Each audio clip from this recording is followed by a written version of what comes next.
கம்பியை பழுக்கக் காய்ச்சி சூடு வைக்கும் சனி. ஜென்ம சனியால் வடு வாங்கும் கும்பம். தப்பிக்க செய்ய வேண்டியவை: சில கும்பகராசிகள் அருகில் உள்ள கோயிலுக்கு செல்கிறேன், அனாதை மக்களுக்கு உதவுகிறேன், மாற்றுத்திறனாளிக்கு உதவுகிறேன் என பல பரிகாரம் செய்த போதும் கஷ்டம் குறைந்த பாடு இல்லை என்று புலம்புகிறார்கள். ஜென்ம சனியால் கடுமையான அவதிக்கு உள்ளாகி வரும் கும்பராசிகள் அதிலிருந்து தப்பிப்பது எப்படி என்பது குறித்து கேட்கிறார்கள். கும்பராசிக்காரர்கள் அலைச்சல், மன நிம்மதியின்மை, உறவுகளுக்குள் பகை, புதிதாக வியாதிகள், குலதெய்வம் கோயிலுக்கு செல்லும் பொழுது கூட சண்டை, குலதெய்வம் கோயிலுக்கு சரியாக செல்ல முடியாமை, கணவன் மனைவிக்குள் பிரச்சனை, குழந்தை உருவாகுவதில் தாமதம் உள்ளிட்ட பல பிரச்சனைகளால் கடுமையான அவதிக்குள் உள்ளாகி கொண்டிருக்கிறார்கள்.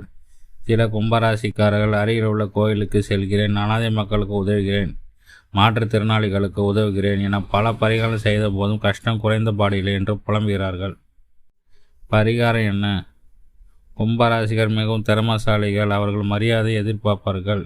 யார் உதவி கேட்டால் உடனடியாக முன்னின்று செய்து கொடுப்பார்கள். ஆனால் அவர்களின் ஒரே பலவீனம் அவர்களை ஒழுங்காக பார்த்து கொள்ள மாட்டார்கள். இதற்கு தீர்வு இருக்கிறதா என்று நிச்சயம் இருக்கிறது. இதிலிருந்து விமோசனம் அடைய கீழ் செல்லும் கோயிலுக்கு சென்று வழிபடுங்கள்.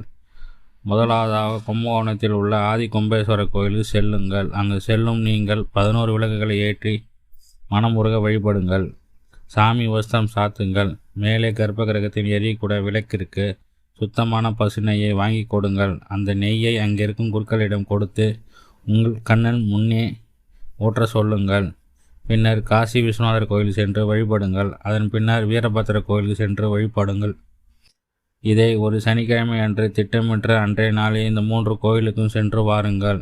இந்த வழிபாட்டை நீங்கள் செய்யும்போது உங்களுக்கு 100% பெரிய விமோசனம் கிடைக்கும். கும்பராசிகார் பொறுத்தவரை அவர்கள் இயற்கையாக குலதெய்வம் அருள் மிக அதிகமாக இருக்கும். அதனால் குலதெய்வம் நன்றாக வேண்டிக் கொள்ளுங்கள். சித்தர் வழிபாட்டையும் நீங்கள் கையில் வைத்து கொள்ளுங்கள்.